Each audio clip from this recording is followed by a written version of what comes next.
Et bonjour à tous, on va continuer justement, après avoir corrigé les petits exercices, continuer le cours puisque, au final on a vu pas mal de choses, mais on n'a pas encore, vraiment beaucoup d'outils pour faire, comme je le disais, hein, l'autre fois dans les exercices, pour faire vraiment, des démonstrations un peu plus intéressantes ou plus efficaces déjà, voilà, pour être vraiment dans l'efficacité. Et on va avoir besoin, de coordonnées et pour avoir des coordonnées, on va avoir besoin de repères. Voilà.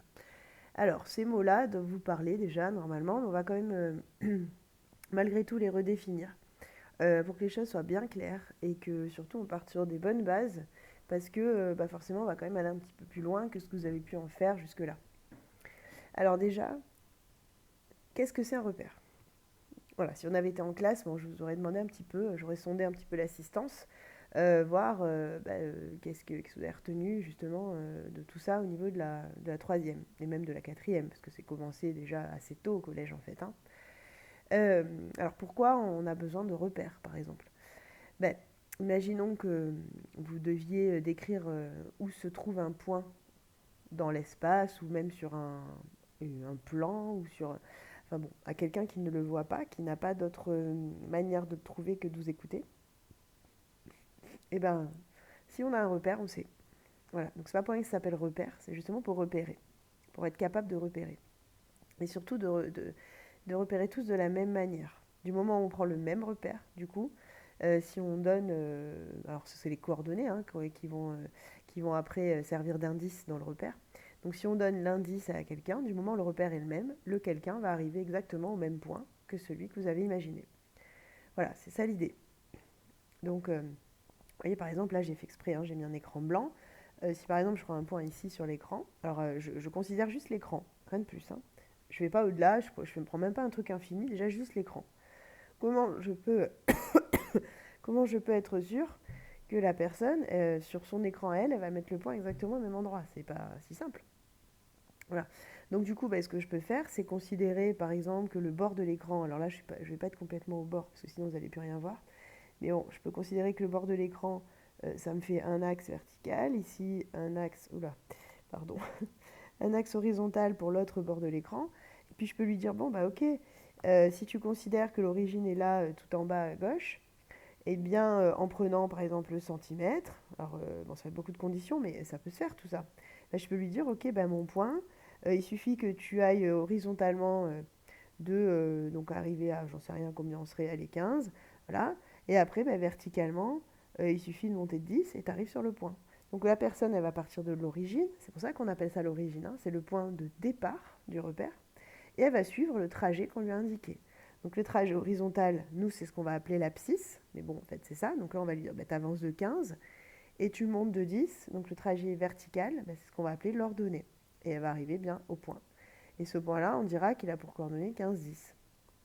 On met d'abord l'abscisse, ensuite l'ordonnée. Alors ça, c'est juste un choix, hein. On commence par l'horizontal, ensuite le vertical. Bon, et encore, on verra que les notions d'horizontal et vertical, c'est relatif. Mais bon, disons que le plus classique, c'est ça. Donc, voilà pourquoi on met des repères. Donc, des repères, un repère, disons. Là, d'après ce que je viens de faire et d'après vos souvenirs et puis d'après ce que vous en savez déjà, on est bien d'accord que dans un repère, il faut une origine. Donc, ça sera à chaque fois le point de départ pour pouvoir justement se repérer. En fait, on va se repérer par rapport à lui. C'est pour ça qu'on appelle ça l'origine. Et ensuite, il nous faut deux axes. Un qui va représenter justement une direction que je peux emprunter et dans laquelle je vais faire tant de pas. Là. Et l'autre axe qui va représenter l'autre direction. En gros, c'est ça l'idée. Et donc, d'ailleurs, les axes, on peut les avoir en bas et à gauche, hein. Là, j'avais pris ce cas-là parce que c'était par rapport à l'écran. Euh, et donc, du coup, l'origine, je ne sais pas si vous vous rappelez, mais normalement, vous l'appeliez O. On pourrait l'appeler autrement, hein, d'ailleurs, mais bon, appelez O. Et après, vous avez les axes. Alors, je ne sais pas comment ils notaient ça au collège. X peut-être et Y, je ne sais pas. J'en sais rien. Quelle notation a été retenue dans le dernier programme? Je vous avoue que je ne suis pas allée voir. En tout cas, nous, ce qu'on va faire, c'est qu'on va dire, bon, la première unité, là, pardon, je vais considérer qu'on est à un point I. Là, à la première unité, je vais considérer qu'on a un point J. Parce qu'il nous faut quand même une unité aussi. Parce que bon, quand je dis à la personne, t'avances de 15, oui d'accord, mais 15 quoi? Voilà. Alors soit on a carrément une unité de mesure, donc centimètres, etc. Soit on a juste une unité, juste, enfin ce sera une unité de mesure aussi, mais pas, pas avec les unités de longueur habituelles. On dira, bon ben voilà, ça correspond à 1. Voilà. Et puis après, ben, si j'avance de pareil, ben, c'est encore 1, etc. Donc bon, on considère le 1 comme étant justement notre unité de base. Donc on met en général un point I, un point J. Avec ça, on a tout le repère en fait, hein. Du moment où j'ai l'origine, le point I qui correspond à l'unité sur les abscisses et le point J qui correspond à l'unité sur les ordonnées, j'ai tout. Parce qu'après, j'ai plus qu'à prolonger et c'est terminé. Alors on peut le noter comme ça, le repère avec 3 points. Ou bien, on peut le noter aussi, et c'est souvent ça qui est retenu au lycée parce que maintenant on a les vecteurs. On peut prendre le vecteur qui est là, qu'on a appelé le vecteur I, et le vecteur qui est là, qu'on va appeler le vecteur, on voit plus rien là dans mon truc, le vecteur J. Voilà. Et on peut dire, bon, bah, les vecteurs de base du repère sont I et J. Ça veut dire quoi? Ça veut dire qu'en partant de mon point O, bah, j'ai le droit d'avancer d'un certain nombre de fois I et de monter d'un certain nombre de fois J. Et ce nombre de fois, ça correspond aux coordonnées. Voilà. Et donc pareil, je peux dire ben, le point O, je peux donner le point O, les vecteurs I et J, j'aurais donné mon repère en fait. Parce que là aussi, il n'y a plus qu'à prolonger et j'ai le repère. On est d'accord que le repère, c'est très important parce qu'en fait, c'est le choix du repère qui va déterminer les coordonnées que va avoir votre point, votre vecteur, parce qu'on verra que les vecteurs ont des coordonnées aussi. Euh, donc forcément, ben, le repère, il est crucial, puisque c'est par rapport à ça que quelqu'un pourra comprendre de quel point vous parlez, par exemple. Il faut bien avoir le même repère. En gros, c'est le langage. Il faut bien parler le même langage pour comprendre ce qu'on dit. Et là, c'est pareil. Il faut se référer au même repère pour bien savoir où sont les points, de façon universelle. Voilà. Donc en gros, au début, on va parler de ça. Donc on va bien redire ce qu'est un repère, donc les 3 caractéristiques, l'origine, les axes, etc. Et on va voir aussi qu'il y a un peu de vocabulaire là-dessus. Et ensuite, on verra comment on utilise un repère, justement, pour se repérer, donc avec les coordonnées. Voilà, allez, on y va. Donc, bah voilà, repère, en fait, on en est directement à ça, hein, définition. Donc, afin de se repérer facilement et précisément dans un plan, on le munit d'un repère. Donc, on dit qu'on munit le plan. Alors, ce qu'on appelle le plan, moi, vous voyez, j'avais pris l'écran, je vous ai bien dit, je le prends fini, en fait, je ne prends pas un truc infini. Mais en général, on considère le plan. Le plan, c'est infini. C'est-à-dire que vous considérez votre feuille et vous imaginez que ça se prolonge à l'infini. Donc, une espèce de surface infinie. Ouais, c'est ça qu'on appelle le plan. Parce que bon, bah, finalement, on n'a aucune raison de l'arrêter, enfin on ne sait pas quoi. Donc du coup, on considère un plan comme étant théoriquement l'infini. Du coup, alors, si je remplis, donc je vais avoir un repère. Alors justement, voilà, qu'est-ce que c'est un repère? Donc un repère est défini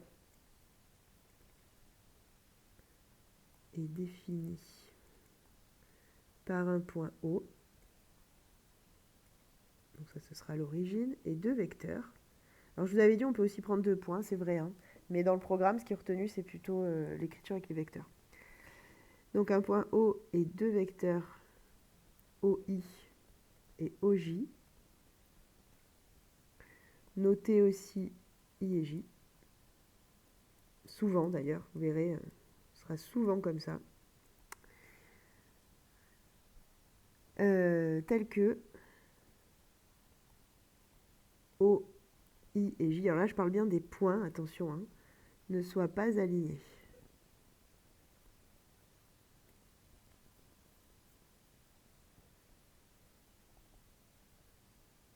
Alors je m'explique. Si je prends juste, je vais effacer tout ça. Voilà. Si je prends juste 3 points OIJ, vous voyez, je les prends par exemple comme ça. Bon, ben j'ai mon repère, puisque finalement, j'ai qu'à... Donc là, je trace, ça va me faire un premier axe. Bon, là, celui-là, il est très bizarre, hein, mais ça existe. Oula, pardon.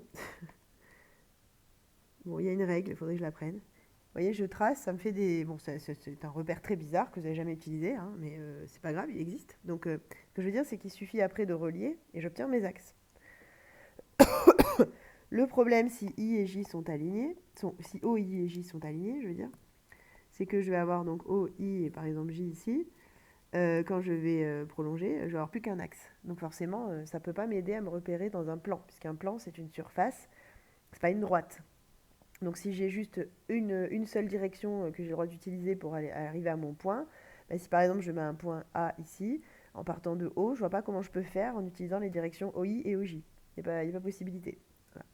Donc il y a quand même juste une condition, ça peut être n'importe quel point OIJ, mais quand même pas aligné. Voilà, donc si on continue, il est noté, voilà, alors un repère, ça se note comme ça.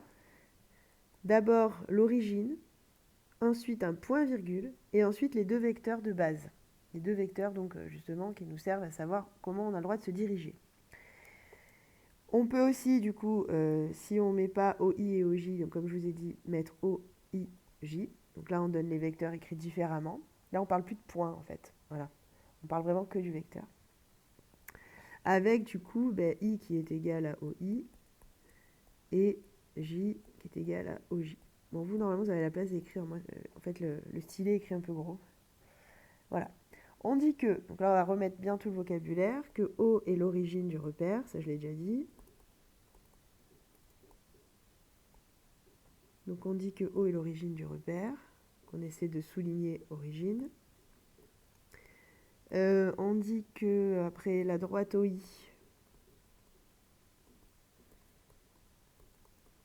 est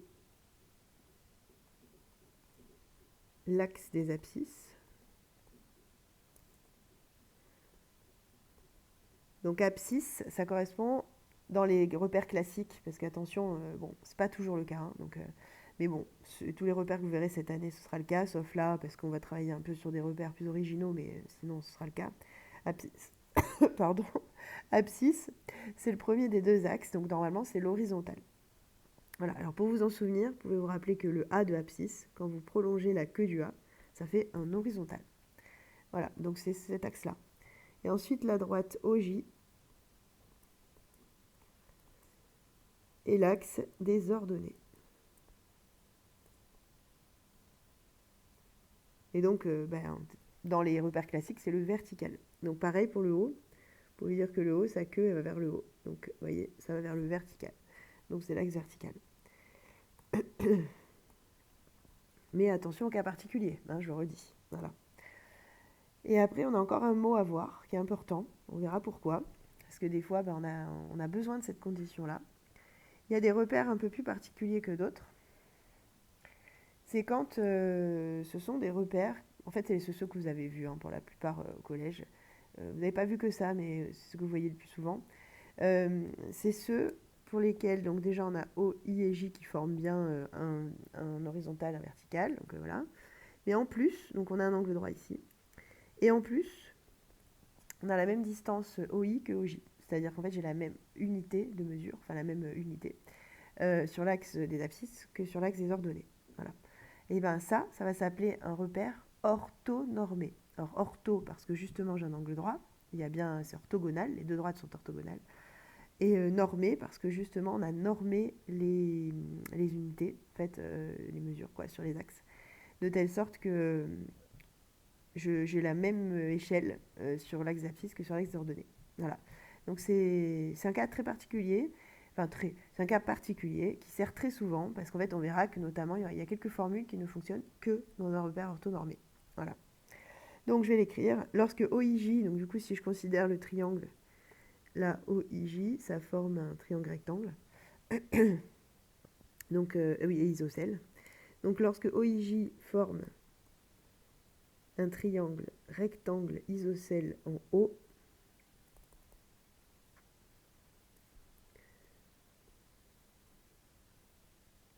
isocèle en O,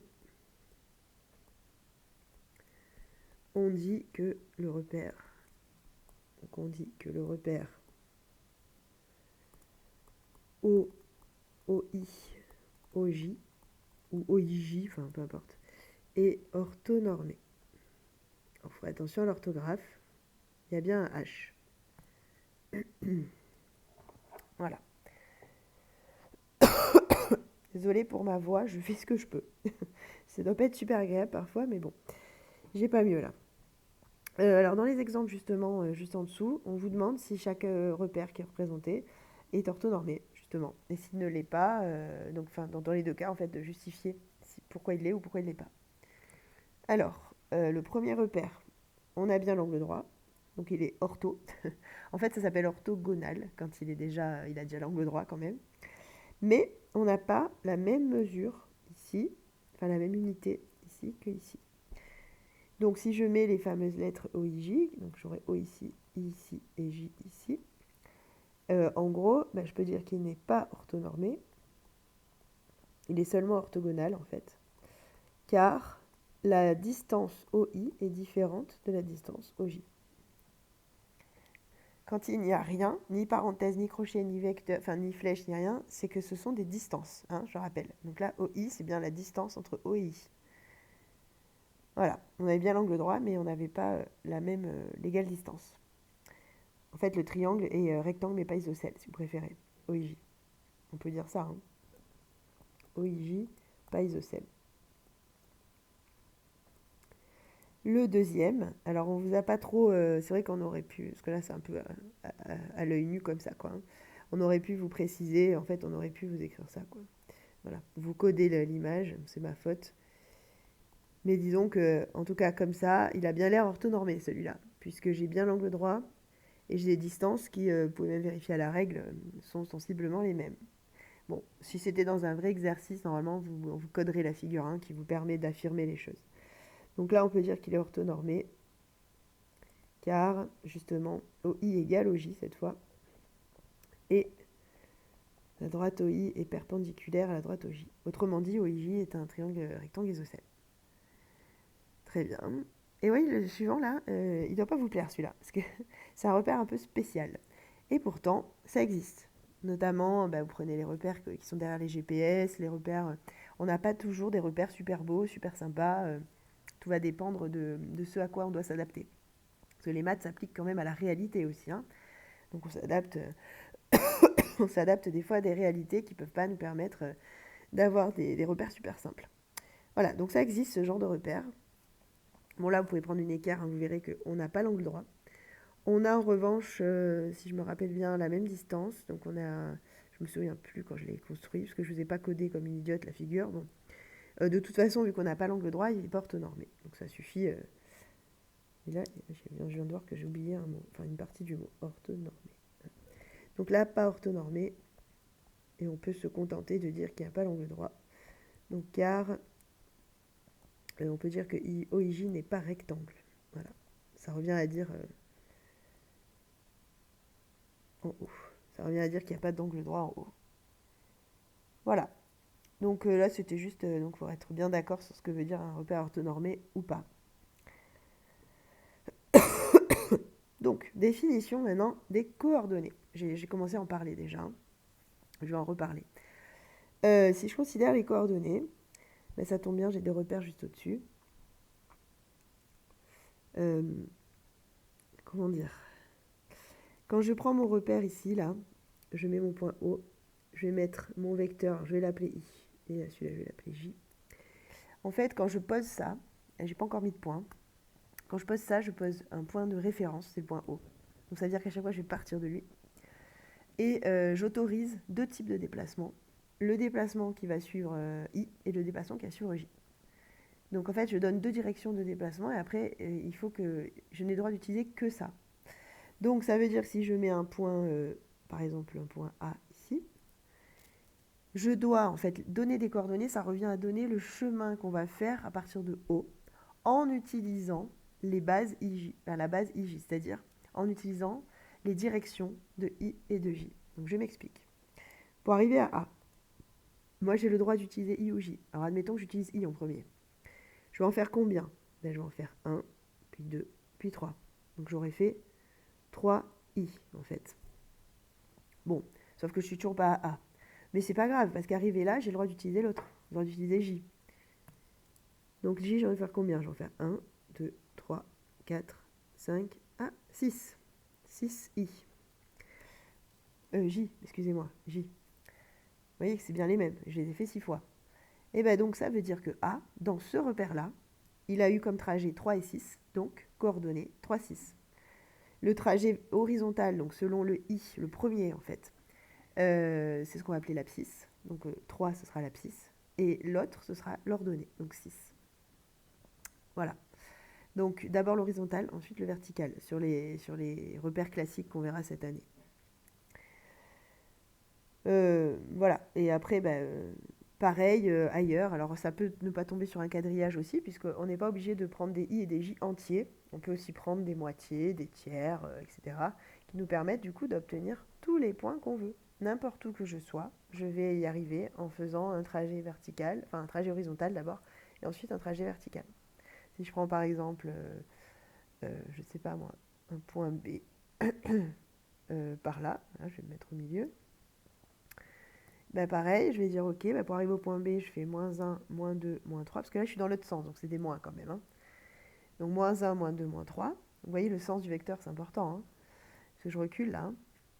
Ah oui, pardon, c'est même pas 3, excusez-moi. -2 et demi, puisque le dernier il est à moitié. Et ensuite, verticalement, bah là je descends, donc ça va être du moins aussi. Donc -1, -2. Donc là je vais avoir -2j et j'aurai -2,5i. Voilà. Et donc ça veut dire concrètement que mon point A, il aura pour coordonnées 3, 6, c'est celui de tout à l'heure. Et mon point B, il aura pour coordonnées -2,5, -2. L'an dernier, on vous l'a déjà, enfin, et même l'année d'avant, on vous l'a déjà expliqué ça, mais d'une autre manière, je pense, parce que vous étiez vraiment tout le temps dans des repères classiques. Là, je vous l'explique avec la, entre guillemets, la vraie manière, c'est-à-dire vraiment les bases de vecteurs, parce que ça, en fait, ça peut s'appliquer. Du coup, si vous avez compris ça, vous savez travailler dans n'importe quel repère. Donc justement, on va le travailler ça dans l'exemple juste après. D'abord, on va remplir la définition rapidement. Alors, lorsqu'un repère du plan est placé, un point peut être déterminé de façon unique. De points, des coordonnées lui sont attribuées. Je vais l'écrire là. Des coordonnées lui sont attribuées.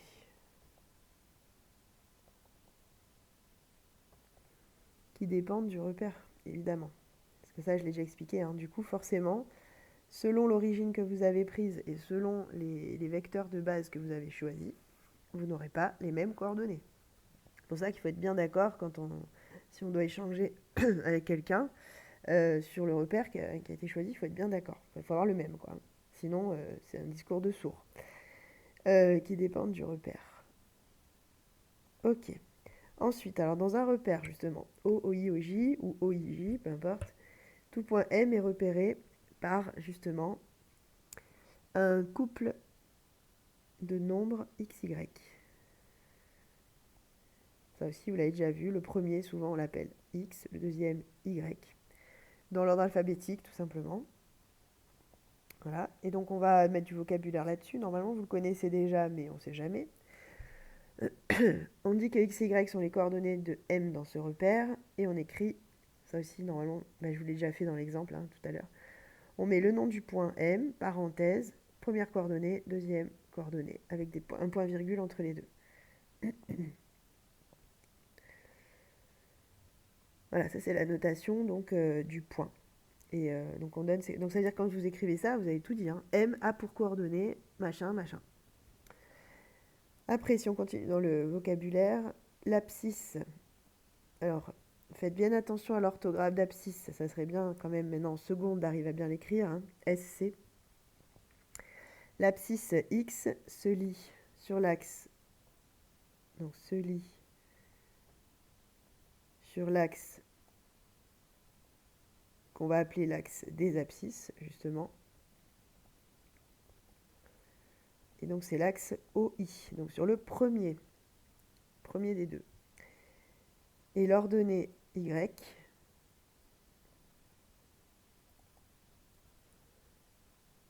sur l'axe des ordonnées, c'est OJ.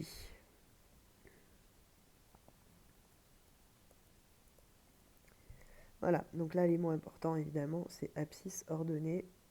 Après, axe des ordonnées, axe des abscisses. Bon, si vous avez compris où il y a l'abscisse et l'ordonnée, ça devrait aller. Voilà. Et donc, dernière phrase, MXY signifie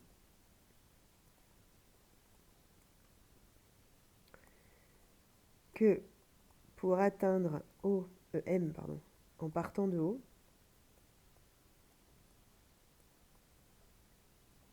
de l'origine,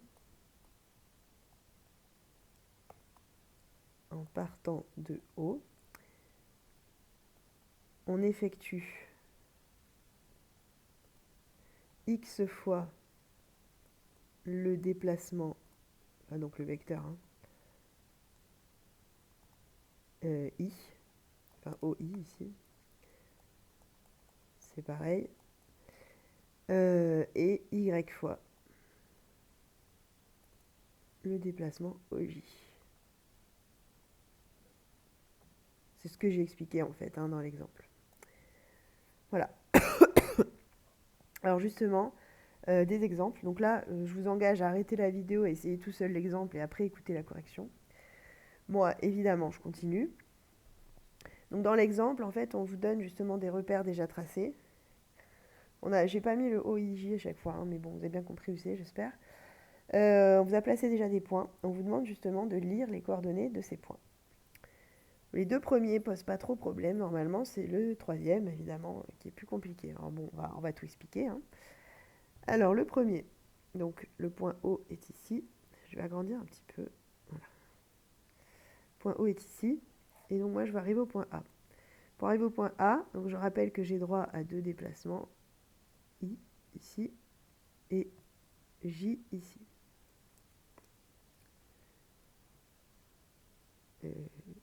Voilà. Donc, pour arriver au point A, qui est déjà sur l'axe des abscisses, je vais utiliser que le orange, évidemment. Et je vais le faire combien de fois? 5 fois. Donc, du coup, j'ai 5 fois le trajet horizontal, donc le trajet I. Mais verticalement, j'ai besoin de rien. Donc, du coup, je vais avoir 0. Voilà pour le point A. Bon, je pense qu'on a compris l'idée. Donc là, je suis à 5, 0. Après, le point B, même idée. Là, je veux partir de O, arriver au point D. Donc, il faut que je recule horizontalement. Donc, je vais reculer de 2. Du coup, je vais faire moins 2. Hein, j'arrive là. Et verticalement, il faut que je monte de 3. Donc, 3. Et on le lit donc sur l'axe des ordonnées. Toujours trajet horizontal en premier. Hein. Le point C.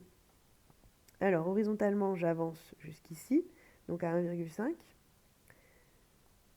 Et ensuite, il faut que je descende de 1, 2, 3, 4. Donc, je suis à moins 4. Voilà, et on le voit d'ailleurs sur l'axe des ordonnées, le moins 4. Et ensuite, pour D, enfin, pour le point D, regardez, il est là, je ne le voyais plus. Il est sur l'axe des abscisses, lui aussi, donc je vais avoir 0 en ordonnée, forcément, puisque, en fait, je ne monte pas. En partant de haut, je suis déjà sur la bonne ligne, et je recule de 1, donc moins 1, 0. Voilà, donc ça, c'était pour le premier repère. On va y revenir après, parce qu'après, on devra placer des points. D'ailleurs, peut-être je vais tout faire en même temps, je suis en train de penser. Dans la question B, on vous demande de placer des points. Je vais, oui, tant qu'à faire, je vais tout corriger par repère. Alors, je vais juste enlever mes traits là, pour qu'on s'y retrouve. Donc, on vous demande de placer notamment le point E de coordonnées 1, 2. Donc, ça veut dire que vous partez de haut, vous devez, premier trajet 1, deuxième trajet 2. Donc, horizontalement 1, verticalement 2. Donc, j'arrive ici. E. J'avance de 1 et je monte de 2. Ensuite, F, j'avance de 2 et je descends de 2, puisqu'on me dit 2 et moins 2. Donc j'avance de 2 et après je fais moins 2. Donc j'arrive ici pour F. G, on me dit moins 1,5, 0. Donc ça veut dire que horizontalement je fais moins 1,5, donc j'arrive là. Et verticalement, je fais rien, puisqu'on m'a dit 0. Donc ça veut dire que mon point G, il est là. Et ensuite, H, 0 et 4. Donc ça veut dire que horizontalement, je ne fais rien, je suis à 0. En revanche, verticalement, je vais aller à 4. Donc je vais monter de 4. Du coup, je vais arriver ici. Donc ça, c'est H. Voilà pour le premier repère. Entre parenthèses, c'était pas un repère orthonormé, hein, puisqu'il est ortho, mais il n'est pas normé. J'ai pas la même échelle, en fait, sur les deux axes. Ensuite, le deuxième repère. Alors là, il faut aller juste faire attention à un truc, c'est que vous avez tendance à vous repérer beaucoup au quadrillage qui est déjà fait. Et là, le quadrillage, il était de 0,5 en 0,5 sur l'axe des abscisses. Donc, il faut faire gaffe, ça induit forcément des erreurs. Oui, voilà, c'est ça. Donc, bon, A, ça va parce qu'il est pile sur le 2. Donc, quand même, je ne pense pas que vous soyez trompés. Donc, A, j'avance de 2 et je ne monte pas du tout. Donc, 2 et 0. B, pour arriver à B en partant de haut, c'est sur l'axe des ordonnées. Donc ça veut dire qu'horizontalement, je ne fais rien pour aller de haut à B, donc 0. Et en revanche, verticalement, il faut que je monte de 3. Donc je vais à 0,3. Ensuite, C, donc je vais avancer jusque-là. C'est-à-dire que je vais avancer de 4 et descendre après de 3. Donc 4 et moins 3. Et D, je recule de moins 2,5 et je descends de 2. Donc moins 2,5, moins 2. Et là, pareil, on me demande de placer les mêmes points. Et justement, on va voir que comme le repère n'est pas le même, bah, ça reste pas tout à fait au même endroit, les points. Enfin, il y a des choses qui sont similaires, mais pas tout.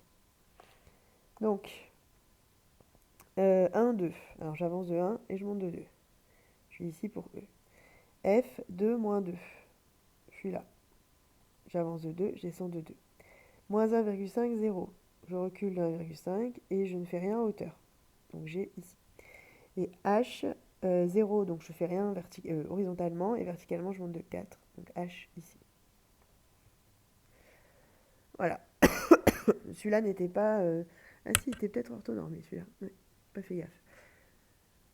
Il était orthonormé, simplement vous avez mis un quadrillage qui était un petit peu... qui induisait un peu en erreur. Alors le dernier. Alors le dernier évidemment c'est le plus épique, hein, puisque c'est ce qu'on appelle un repère quelconque, c'est-à-dire qu'il n'est pas orthogonal, il n'est pas non plus orthonormé, encore moins. Et en plus, il est tracé d'une manière, enfin, il est complètement quelconque, quoi, hein, donc vraiment de travers. Première chose, vous avez deux types de quadrillage. Vous avez les petits carreaux, qui pourraient correspondre à une feuille, et qui en fait sont, enfin, qui correspondent à la feuille d'ailleurs, et qui vous induisent en erreur justement, parce que vous avez tendance, enfin, le cerveau le fait de façon inconsciente, hein, tendance à prendre ça comme le quadrillage du repère. Sauf que, en fait, ça n'a rien à voir avec le repère. Parce que comment on quadrille? On quadrille par rapport à OIJ. Donc là, rien à voir. Et par contre, le quadrillage que moi, je vous ai fait par-dessus, celui-là, c'est le bon. Parce que, vous voyez, je pars de haut, et en fait, moi, j'ai le droit, comme déplacement, à I ici. Je vais mettre des couleurs là pour le coup, ça vaut le coup.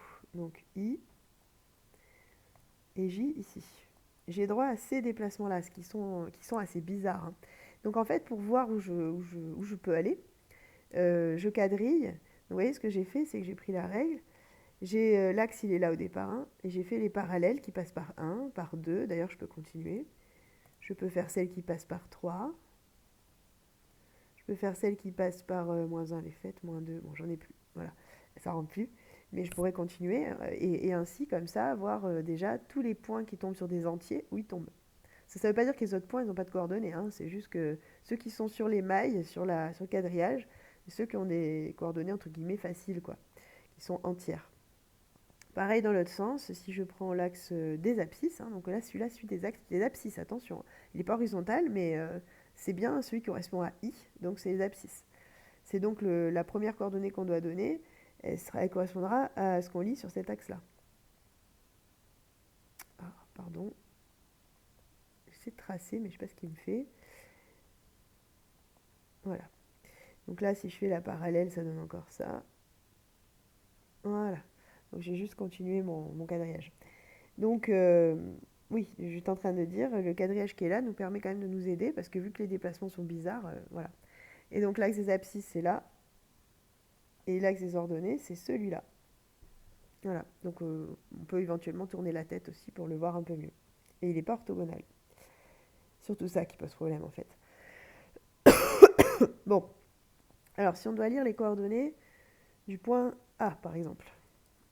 Alors rappelez-vous ce que j'ai dit, les bases du repère vous donnent les déplacements autorisés. Donc en partant de haut, si je veux arriver à A, en utilisant I et J, ben, je peux avancer une fois de I. Et J, vous voyez, je peux le faire 1, 2 et 3. Et du coup, bah oui, je serais bien allé jusqu'à A. Donc je fais une fois I et 3 fois J. Ça veut dire que A, il a pour coordonnées 1, 3, dans ce repère-là.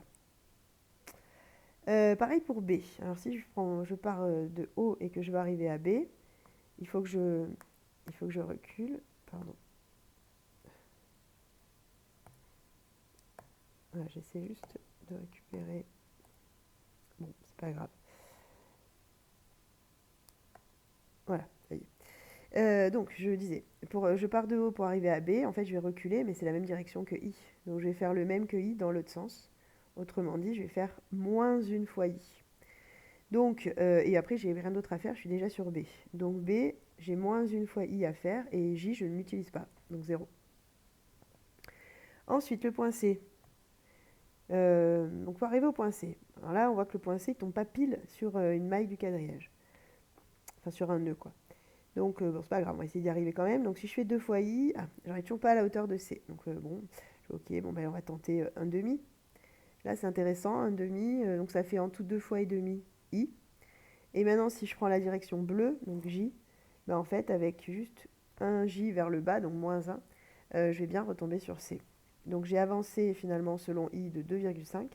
Et selon J, je suis descendu de 1, donc moins 1. Du coup, je vais avoir comme coordonnée de C 2,5 environ, hein, parce que bon là c'est la lecture graphique, et moins 1. Et pour D, même combat. Alors je vais enlever un petit peu tout mon bariolage là. Donc je vais juste remettre I.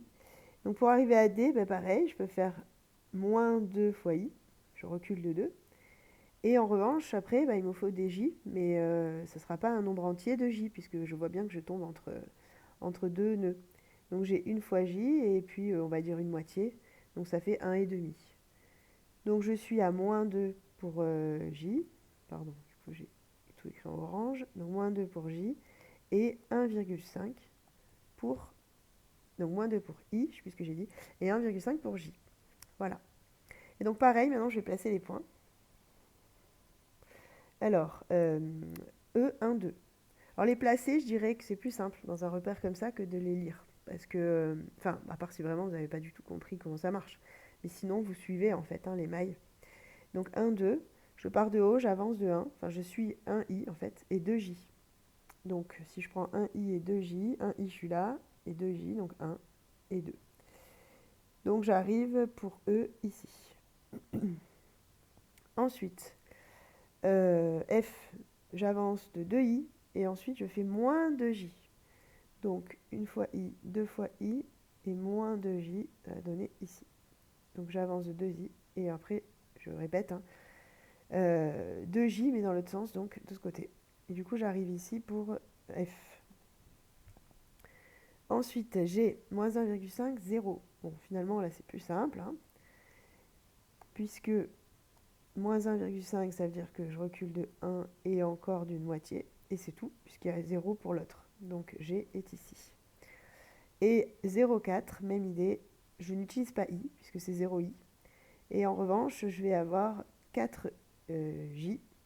Donc, 1, 2, 3 et 4. Voilà, donc là, j'ai H. Voilà pour ces repères un petit peu bizarres. Alors, je vous rassure, on verra très très peu en fait dans l'année. Mais après, surtout en terminale, ça reviendra parce que vous verrez des repères un petit peu plus spéciaux dans l'espace notamment, qui sont pas, honnêtement, pas très difficiles. C'est juste qu'il faut avoir déjà quand même un peu dans un coin de votre esprit cette bizarrerie, disons. C'est pas que c'est bizarre d'ailleurs, hein, c'est juste qu'on vous l'a pas présenté comme ça avant. On vous a tellement habitué aux repères orthonormés ou orthogonaux que ça vous semble très bizarre. Mais bon, j'espère que vous avez compris ce que j'ai raconté et compris surtout que finalement le fonctionnement est le même. C'est juste un peu plus tordu. Voilà. Bon, et on va continuer. Euh, oui, on va faire aussi cette partie-là parce que sinon en fait vous n'aurez pas assez de choses intéressantes pour faire d'exercices. Donc maintenant qu'on sait ce qu'est un repère, on sait comment lire les coordonnées dedans, qu'est-ce qu'on peut faire avec ça? Parce que c'est bien beau, bon oui, ok, très bien. Eh bien, par exemple, on va pouvoir, quand on a les coordonnées de 2 points, être en mesure de donner les coordonnées du milieu. C'est-à-dire quand j'arrive à repérer 2 points, je vais automatiquement être en mesure de dire, ah ben le milieu il est à tel endroit. Voilà, alors ça peut servir, on va le voir, pour certaines démonstrations, notamment autour des parallélogrammes, etc. Et donc on a besoin justement d'être en mesure de trouver les coordonnées d'un milieu. Alors, comment ça va marcher? C'est pas très compliqué en fait, hein. Sincèrement, ça c'est pas très dur. imaginons, alors je fais un repère pas très beau, mais c'est pas grave, j'ai un point A, un point B. Voilà. Donc là, j'ai les coordonnées de A et de B. Donc là, j'ai pris un repère très classique, hein, orthogonal, pas de souci. Donc imaginons, j'en sais rien moi, imaginons que là j'ai 2, là j'ai 7, et puis ici j'ai 1 et ici j'ai 6. Voilà, je prends complètement... bon. Et maintenant, je décide de tracer le segment AB et de m'intéresser à son milieu, que je peux appeler M. Et donc je me demande, ben ok, alors quelles sont les coordonnées? C'est-à-dire qu'est-ce que je vais avoir là et qu'est-ce que je vais avoir là? En gros, c'est ça l'idée.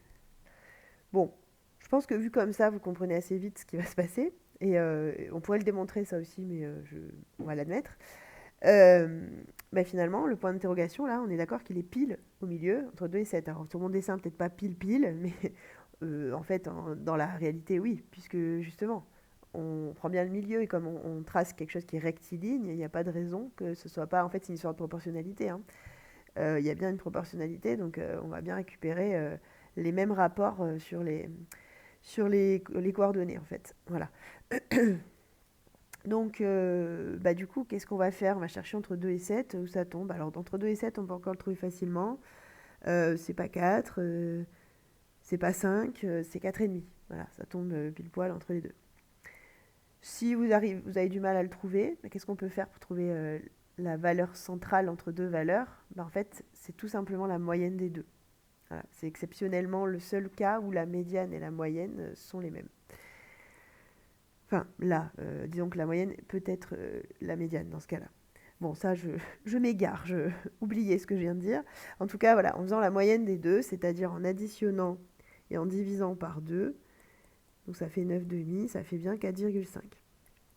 Donc si ça vous gêne de le trouver comme ça, vous avez le calcul. Et justement, ça va être la formule, hein, donc c'est intéressant. Là, pareil, alors soit vous arrivez à le trouver en tâtonnant, mais bon, si je vous mets 101 et 6336, vous allez peut-être avoir du mal, voilà. Donc, il vaut mieux avoir une technique. Donc, soit, pareil, vous additionnez, vous divisez par 2, donc ça fait 7,5, c'est-à-dire 3,5. Donc là, en fait, j'ai 3,5 et là, 4,5. Voilà. Donc, finalement, bah, les coordonnées du milieu, ce sont les milieux des coordonnées, entre guillemets, hein. On ne va pas l'écrire comme ça, mais c'est à peu près ça. Et pour calculer ça, on fait finalement des moyennes simples. Donc j'additionne, je divise par 2. Voilà. Du coup, bah, ça va donner quoi en termes de formule? Ça, c'est quand même intéressant aussi. Maintenant, imaginons qu'à la place d'avoir des chiffres, j'ai des lettres. Enfin, en fait, imaginons que je théorise, hein, donc c'est-à-dire j'oublie que ce sont des chiffres, des exemples. Je vais dire, ok, alors si ce sont n'importe quel nombre, comment je peux généraliser cette méthode? Donc déjà, ben le A, là il a un X et là il a un Y. Je rappelle que X, ce sont les abscisses, Y les ordonnées. Donc X est à l'horizontale, Y à la verticale. Et lui aussi, il a un X et un Y. Donc premier problème, il va falloir quand même que je différencie les deux. Parce que si je mets des X partout, des Y partout, on va se perdre. Donc on a une notation pour ça. Alors ça aussi, retenez-la bien, bien, bien tout de suite, parce qu'on va s'en servir souvent. Ben, quand c'est le X qui correspond au point A, ben, en fait on va mettre XA, tout simplement. Le A, on le met un petit peu en dessous. Et pour le Y, pareil, on va mettre YA. Et du coup, pour le B, bon, bah forcément, on va mettre XB et là YB. Pour bien dire, bah, ça c'est le X du B, l'autre c'est le Y du B, pas du A. Voilà. Donc du coup, bah, dans ce cas-là, si on utilise le même raisonnement, comment je vais obtenir les coordonnées du milieu? Bah pareil en fait. Ça veut dire que le X de M, c'est-à-dire celui-là, comment je vais l'obtenir? Bah, je vais additionner les deux qui sont au bord, donc XA plus XB, et je divise par 2. Pareil pour le Y. Voilà. Oula, j'ai carrément enlevé l'axe. Pardon. Voilà. Pour le Y, donc si ici j'ai YM, ben en fait, pour trouver YM, pareil, je vais additionner les bords, donc YA plus YB, divisé par 2. Donc en gros, pardon, en gros, si vous voulez calculer les coordonnées du milieu d'un segment, eh bien, vous allez faire la moyenne des coordonnées des deux points qui sont les bords du segment, qui sont les sommets du segment. Les extrémités. Ah, je cherchais le bon mot. Et c'est tout. hein. Donc en fait, vous allez avoir première coordonnée ici, deuxième coordonnée ici. Après, vous pourrez dire, ben, M, il a pour coordonnée machin et machin. Voilà, donc c'est ce qu'on va écrire dans la petite proposition justement qui est là. Donc là, je l'avais appelé I, le milieu. Ouais, pourquoi pas, on peut mettre I. C'est vrai qu'on met souvent I pour le milieu. Ce serait plus logique de mettre M, mais même dans les livres, en fait, on trouve souvent I. Bon, c'est pareil, hein. Donc si on appelle I le milieu du segment AB, alors l'abscisse de I est la moyenne de celle de A et de B. On dit aussi la demi-somme, parce que c'est la somme divisée par 2. Bon, comme vous voulez. De A et de B, c'est-à-dire qu'on écrit xi égale xa plus xb divisé par 2. Je rappelle que xa, c'est le x du A, c'est-à-dire la première coordonnée du A. xb, c'est la deuxième coordonnée, et c'est la première coordonnée du B. D'accord? Le x du B. Comme x est avant y, c'est forcément la première coordonnée. De même, son ordonnée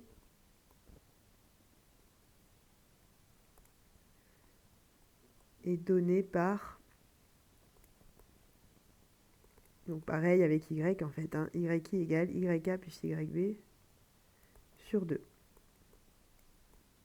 Après on va faire un exemple, hein, ne vous inquiétez pas, juste en dessous. Voilà, et là on peut aussi noter, alors en fait on peut le récapituler, moi j'utiliserai souvent comme ça, donc n'hésitez pas à le retenir comme ça, mais après c'est pas la seule façon de l'écrire, hein. On peut aussi noter i parenthèse, alors là vous voyez je mets directement les coordonnées en fait. Et au lieu de calculer les coordonnées en 2 fois, je peux les calculer sur une seule ligne, comme ça. Je vous montrerai après tout à l'heure. Donc, donc le xi, en fait, c'est xa plus xb sur 2, ce qu'on a dit. Et la deuxième, yk plus yb sur 2. On peut tout récapituler comme ça. Et en fait, la première des deux, bah, c'est justement xi. Et la deuxième des deux, c'est justement yi. Voilà. Donc, vous pouvez aussi la prendre comme ça. Allez, un petit exemple, et puis on aura à peu près fini pour cette séquence du cours. Donc là, on vous donne, dans l'exemple, on vous donne 4 points, justement. On ne demande pas de les représenter. Vous allez voir qu'en fait, on vous demande de moins en moins parce que, avec les coordonnées, en fait, on peut raisonner avec des calculs, donc on n'a pas toujours besoin de représenter. Donc on ne vous demande pas. Là, on vous demande de calculer les milieux respectifs I et J des segments AB et CD. Alors, respectif, ça veut juste dire que I sera le milieu de AB et que J, ce sera le milieu de l'autre. D'accord? Je veux juste dire que c'est dans le même ordre qu'on a listé les choses. Donc, I milieu de AB. Donc, soit I le milieu de AB. Donc, je vais vous montrer les deux rédactions qui sont bonnes et que j'accepte. Donc, soit vous faites, comme je disais, hein, en utilisant ce qui est à la fin. Donc, vous écrivez votre formule. Je veux voir dans vos copies au moins une fois la formule écrite, hein. Voilà, donc là, comme les segments c'est AB, je fais bien xa plus xb sur 2, yk plus yb sur 2, la moyenne à chaque fois. Et en fait, comment ça va se passer? Juste en dessous, je vais remplacer. Alors d'ailleurs, une chose, là, dans les coordonnées de ABCD, on va mettre du décimal à la place, hein. Donc 1/2, je mets 0,5. Parce que sinon, je vais vous perdre dans les fractions et c'est pas mon objectif. Là, je veux vraiment qu'on travaille le milieu. Donc 7 quarts, c'est 1,75 et 1 quart, c'est 0,25. Voilà. Donc on va écrire plutôt des décimaux. Ce sera plus aisé pour vous, en fait. Donc, xa plus xb, du coup. xa, ça veut dire que c'est le premier de A. D'accord? Donc c'est ici 0,5. xb, c'est le premier de B. Donc c'est 1. Et que je divise par 2. Donc, vous voyez, je remplace en fait chaque lettre par ce qu'elle vaut. Après, je fais pareil avec les y. Donc je fais tout d'un coup. Les y de A, c'était 0. Donc 0. Et y de B, c'est le deuxième. Donc c'est 0,25. Et je divise par 2. Voilà. Et donc après, il n'y a plus qu'à faire le calcul. Donc ça fait 1,5 sur 2 et 0,25 sur 2. Donc arrivé là, vous pouvez dire que I, il a pour coordonnées 1,5 sur 2, ça fait 0,75, et 0,25 sur 2, ça fait 0,125. Voilà, vous avez les coordonnées de I. Donc vous pouvez le rédiger comme ça. Ou bien, vous pouvez aussi, si vous préférez, donc c'est ou, vous ne faites pas les deux, vous pouvez aussi dire xi égale yi égale, et après récapituler à la fin. Donc faire les deux calculs séparément, si vous préférez. Donc dans ce cas-là, vous m'écrivez votre formule. Pareil pour les y. Voilà. Et vous remplacez. Comme je l'ai fait, donc je ne vais pas tout refaire. Là. Et l'autre, c'était 0 plus 0,25 sur 2. Et vous calculez, et vous obtenez à la fin 0,75 et 0,125. Donc vous pouvez faire ça. Par contre, je veux une conclusion. Donc à la fin, vous mettez donc I a pour coordonnées 0,75, 0,125. Voilà. Vous pouvez aussi le rédiger comme ça ne me gêne pas. Voilà, donc n'hésitez pas à le noter quelque part. Moi là, je vais l'effacer pour laisser la place au deuxième milieu. Mais sachez que si vous préférez, vous pouvez le rédiger comme ça me va aussi. Donc j'enlève le ou, et je vais faire l'autre. Donc l'autre milieu. L'autre milieu, c'est J, le milieu de CD.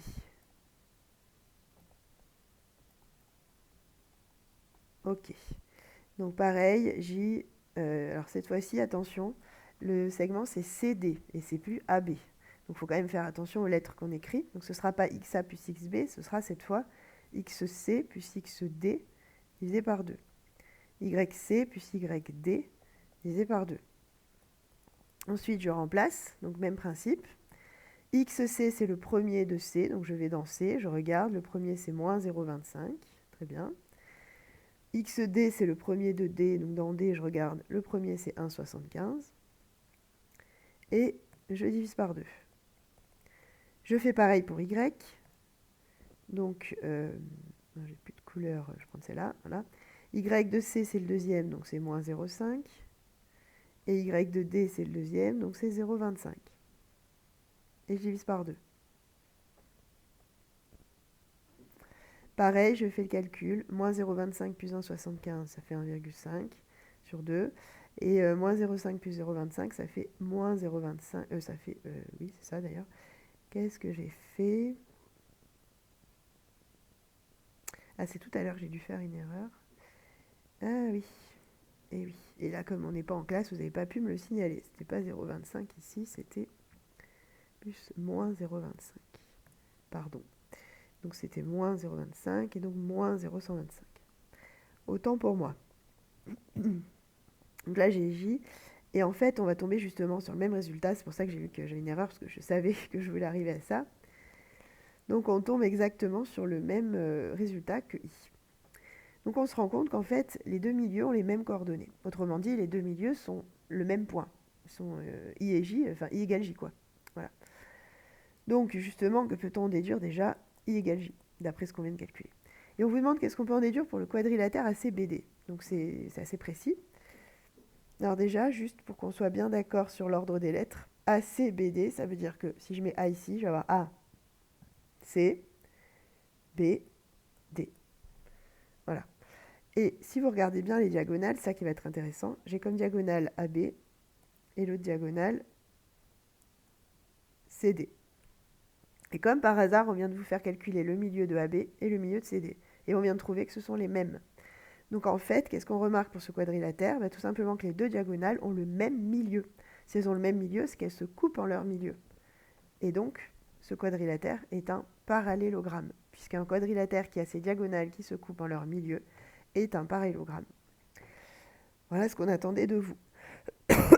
Donc vous voyez, en fait, c'est une nouvelle technique pour démontrer qu'on a un parallélogramme. Donc finalement, juste avec des calculs. Il n'y a quasiment pas de phrase dans tout ça.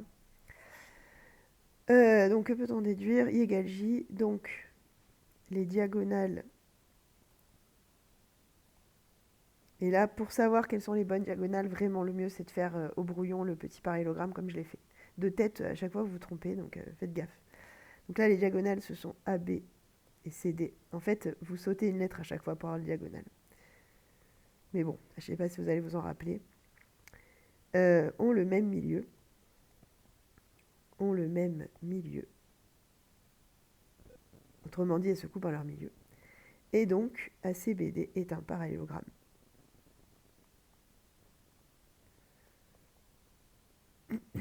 Voilà. Donc là, avec ça, déjà, vous allez voir que vous êtes en mesure de faire pas mal d'exercices. Juste pour terminer, parce que ça nous évitera de le faire en classe, c'est pas, enfin j'en ai déjà parlé en plus, donc c'est pas, changera pas grand-chose. Le mot base, en fait, il est à définir en classe de seconde aussi.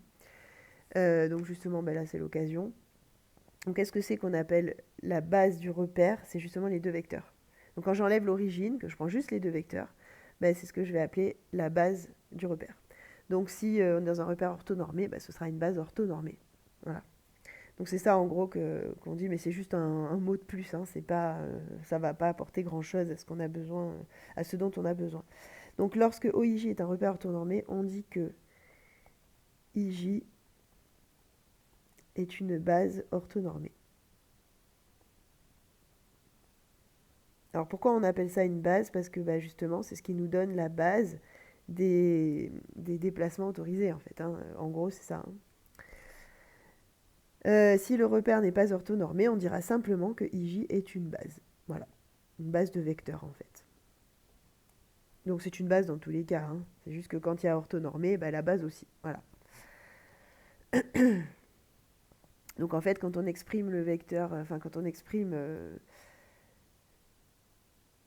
Attendez, je regarde ce qui est écrit. Ouais. Bon, ce qui est écrit là, on en reparlera un petit peu plus tard parce que ça va être intéressant justement dans la partie D avec les coordonnées du vecteur. Mais donc en fait, quand on utilise I et J pour trouver les coordonnées d'un point, bah, on suit la base. Voilà, on dit ça. Voilà, voilà. Bon, ça fait déjà pas mal là, hein, pour les nouveautés. Donc j'espère que vous avez bien noté tout ça parce que je ne le referai pas en cours. En revanche, on pourra évidemment travailler sur des exemples, des exercices, mais qu'au moins vous ayez toute la partie cours, qu'on gagne au moins ce temps-là. Voilà. Et surtout, j'espère que vous avez globalement bien compris et qu'on aura juste quelques petits détails certainement à reprendre, bon, ça c'est normal, mais que quand même, j'espère que l'essentiel est à peu près clair. Voilà. Et que vous allez vous en sortir sur les exercices. Bon courage en tout cas à tout le monde et bah, à très bientôt pour la suite.